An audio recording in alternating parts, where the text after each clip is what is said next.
Well, as the project house moves along, the guys have started installing all of the molding. As you can see in this room, our molding is very different. It's more like original molding. The way trim got that name is because it was actually plaster poured into a mold. Been doing it this way for thousands of years. Plaster is really nice because it lasts a long time.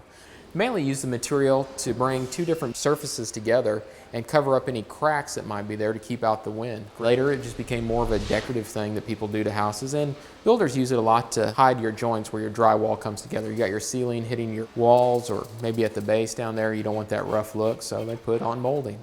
This piece that we're using for our crown molding throughout the room looks a little different because we're going for an old stone look.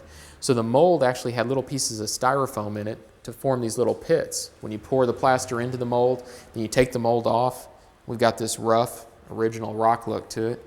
Flip the back side and you can see to add strength to the plaster, they've used hemp. This is like what they use to make ropes out of. Extremely strong. Plaster's been used, like I said, for thousands of years. Even in the pyramids, 4,000 years ago, they were using some plaster. It's still smooth and it's still very strong. So if you plan on living in your house thousands of years, plaster's not a bad choice to go with. As far as looks and patterns, you can really do anything. This is a frieze or a medallion, they call it. As you can see on the back side, it's plaster. You make a mold in any shape or any engraving, pour your plaster in, and you're ready to go. Now that is the great thing about using plaster. You can get very intricate detail. If you got a guy who knows how to build a mold, you can pour that plaster to look like anything. One problem with it though is price. It is very expensive. So we're going to use some different products throughout the rest of the house. Let's go take a look. Now this next molding we're looking at is made by a company called White River, and this is MDF, which is medium density fiberboard. And if you get real close, it looks like it's sawdust, but bigger. It's actually fibers, and they don't have to cut down any trees to manufacture this. They buy the waste or the scrap from a plywood factory that normally would be thrown away, and they shave it down and make this MDF out of it, and they put it together in layers, and you end up with a super strong wood that's not very expensive because you weren't tearing down trees, and then you can cut any relief or design in it that you want to make your molding. White River also makes some products out of poplar. With poplar, which is a hardwood, you can go much, much deeper with that. As you can see, really nice stuff. Look at the detail in this molding. Now, as far as using molding around the house, I mean, there's a million different things you can do. This could be a piece of base mold. Base mold is what goes on your floor. Start at your carpet or your hardwood and go up on your wall.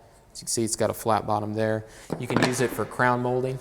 Crown molding, again, you mount against a wall and against your ceiling so you don't have a place where your drywalls come together. Makes a really sharp look.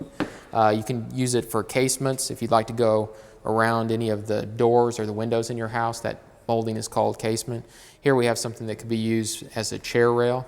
A chair rail is just what it sounds like. Put it, let's say, in your kitchen or your dining room, so if you back a chair up, it doesn't hit the wall, it actually hits the trim. And people use it just for detail. It really looks good. Now, all of these are embossed, which means we cut away some materials.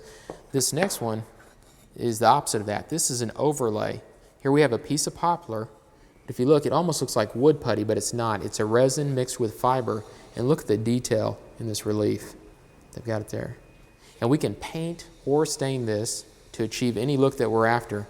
It's really, really sharp. It's the same density as the poplar itself, so it's going to last a long time. And unlike plaster, you can drive a nail through it and you're going to be okay.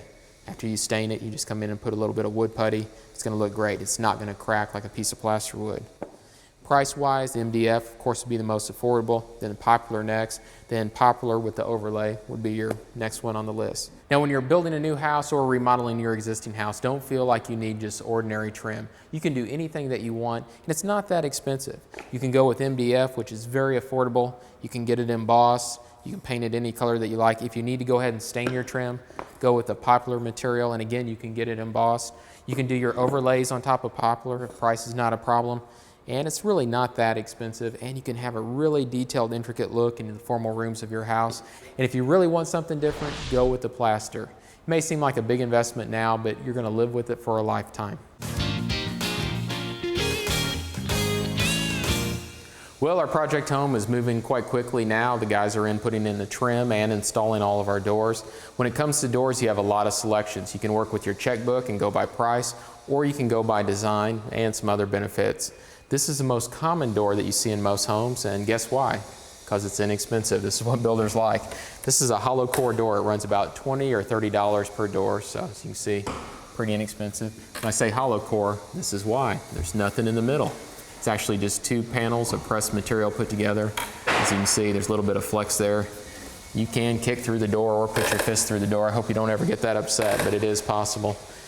Not much to the door. Here we have a simulated wood grain in the door, and we've got some panels that have been pressed in. The panels are nice, sort of limited though on choices because the metal plate that it takes to press and make this door with these panels costs about $1 million per design. And if you're selling doors at 20 or 30 bucks, you got to sell a lot of doors to get your $1 million back. So you are going to be limited to just a few choices. You can't stain the door. Even though it has a wood simulated grain on it, you're going to have to go ahead and paint the door. It's not going to hold a stain and look proper. If you want to go to something that's a little more soundproof, a little stronger, we've got a solid core door. This one's slick. You can get a panel pressed into them as well. And here's what's in the middle of the door to make it a solid core. It's basically just particle board. And you have your sides put on each end. Then we've got a solid piece of wood on our ends. Now the reason for the solid piece of wood on the ends is because we're going to have to put in hinges, and we're also going to have to put in a door lock system. And we need something solid to get into. If we put it into that particle board, we're going to have a problem. So we have solid wood there. This is going to be a little more expensive. This one is smooth, but like I said, you can get a panel put into it if you like. What's real nice is you can have a trim carpenter come in and nail trim onto this and make any type of design that you're after. But of course, the more people that you have work on your doors, the more expensive it's going to be, material and labor. Next to it, we kind of have what everyone dreams about, and that's a solid wood door. Now when you call it a solid wood door, it's actually a lot of solid wood pieces put together. Because of the way material and lumber is nowadays, you can't really get a solid piece of wood, carve it out, and have it remain the same size. It's going to move and shift. So a few things are done here. We have our stiles on each end. That's the pieces that run up and down. We have our rails, which are the pieces that run horizontal. And we've got them at the bottom, the middle, and up at the top. Top rail, bottom rail, and a lock rail. Part of the reason they call this a lock rail is because of these panel pieces. This is a total separate piece also, and it actually floats in between the two stiles and the two rails. It's not glued in place, and it's not screwed or nailed in place. It floats because the door is going to expand and contract with moisture changes and temperature changes. And I guarantee when you stain this door, you paint it, and you put it in your house, the first time you kick on the air conditioner, it's going to adjust a little bit, and you're going to see a little bit of real wood around the edges of your panel because all the pieces moving back and forth.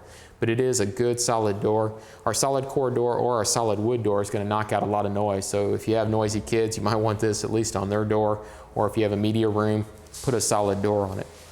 Now for our house, we didn't want to go to the expense of a door like this, which would be about $500 retail, but we wanted all the benefits. So we went with what's called a true style door. That's actually a brand name, and it's made of a medium density fiber. It's called MDF.